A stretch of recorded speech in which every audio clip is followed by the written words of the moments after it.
brought you by Silver Pumps and Motors. Top quality और consistent performance के लिए सिर्फ सिल्वर पंप्स नाम याद रखना। కేంద్ర మంత్రి బండి సంజయ్ కీలక వ్యాఖ్యలు చేశారు. ముస్లింలని బీసీలో కలిపితే ఊరుకునేది లేదంటూ హెచ్చరించారు. ముస్లింలకి 10% రిజర్వేషన్ ఇస్తే ఉద్యమం తప్పదంటున్నారు బండి సంజయ్. బీసీలకు అన్యాయం చేసే కుట్ర తెలంగాణలో జరుగుతుందంటున్నారు.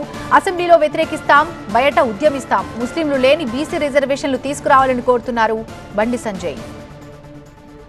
బీసీలను ఉద్ధరించే పార్టీ భారతీయ జనతా పార్టీ, బీసీలకు జరుగుతున్న అన్యాయాన్ని వ్యతిరేకించే పార్టీ భారతీయ జనతా పార్టీ. మీరు ఎన్ని కుట్రలు చేసినా, ఎన్ని కుతంత్రాలు చేసినా కూడా తెలంగాణ రాష్ట్రంలో బీసీ సమాజం, హిందూ సమాజం జాగృతమై ఉంది.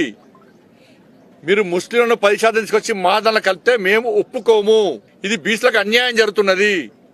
బీసీ సంఘాలు రాజకీయాలు పక్క పెట్టి, మీ దురాలోచనలు పక్క పెట్టి, మీ ఇంటర్నల్ పాలిటిక్స్ పక్క పెట్టి 10% ముస్లిం బీసీలో కలపడం ద్వారా అన్యాయం జరుగుతుందా జరగలేదా గుండె మీద చేసుకుని ఆలోచించారు బీసీ సంఘాలు.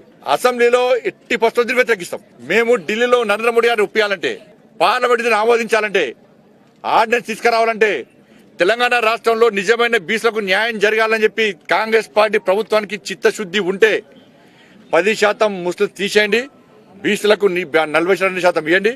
దాన్ని ఆమోదించే బాధ్యత మేము తీసుకుంటాం. మా విధానం, మా నినాదం, మా ఆలోచన అన్ని కూడా ఒకటే. దీనిలో వెనుకడు వేసే ప్రసక్తి లేదు. అసెంబ్లీలో అడ్డగిస్తాం, బయట కూడా అడ్డుకుంటాం. బీసీలకు న్యాయం చేసే పార్టీగా, బీసీల పార్టీగా ఇలా భారతీయ జనతా పార్టీ మొట్టమొదటిసారిగా దేశంలో ఏ రాజకీయ పార్టీ అనౌన్స్ చేయని విధంగా బీసీ ముఖ్యమంత్రిని చేస్తామని ప్రకటించిన పార్టీ భారతీయ జనతా